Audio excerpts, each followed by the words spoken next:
Welcome to our YouTube channel Satya Classes, Teaching of Swami Vivekananda, Hindi and Marathi.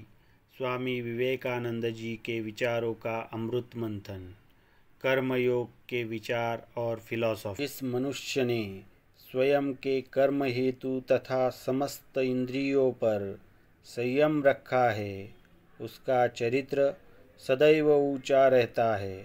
अपने भीतर की समग्र शक्तियों पर उसका नियंत्रण चलता है।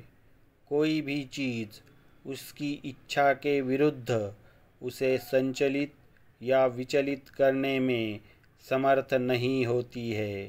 निरंतर सुचिंतन करते रहने से मन की सतह पर शुभ संस्कारों के निरंतर विचरण करते रहने से सत्कर्म करने की प्रवृत्ति प्रबल हो जाती है और इस वजह से हम इंद्रियों पर यानी कि कर्मेंद्रिय और ज्ञानेंद्रिय इन दोनों पर भी विजय पाने में सक्षम बन जाते हैं।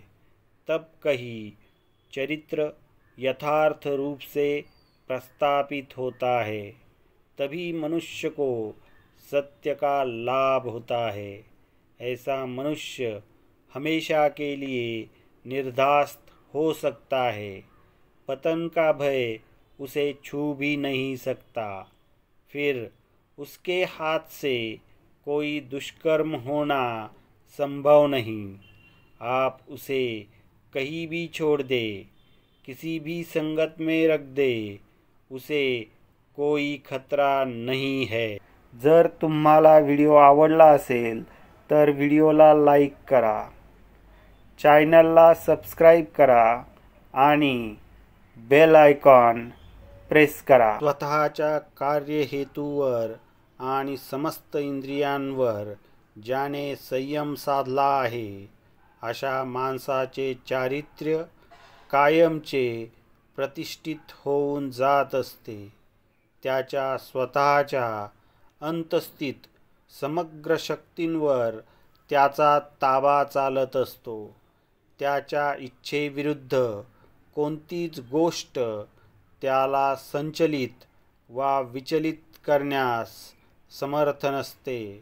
सतत सच्चिंतन करीत गेल्या कारणाने शुभ संस्कार मनाच्या पृष्ठभागावर सदा विचरण करीत राहिल्यामुळे सत्कार्य करण्याची प्रवृत्ती प्रबल होते व त्यामुळे आपण इंद्रियांवर म्हणजेच कर्मेंद्रिय व ज्ञानेंद्रिय या दोहोंवरही विजय मिळविण्यास समर्थ बनतो।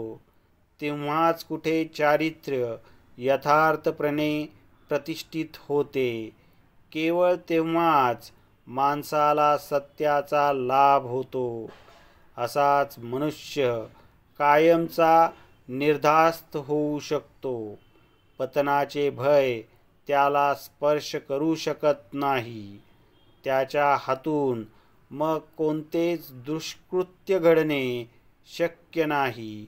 तुम्ही त्याला कोठेही सोडा, कुणाच्याही संगतीत ठेवा, त्याला कसलाच धोका नहीं। संक्षेप में स्वामी विवेकानंद कर्मयोग पर बोलते हुए कहते हैं कि जिस मनुष्य ने स्वयं के कर्म हेतु तथा समस्त इंद्रियों पर संयम रखा है, ऐसे मनुष्य का चरित्र सदैव ऊंचा रहता है।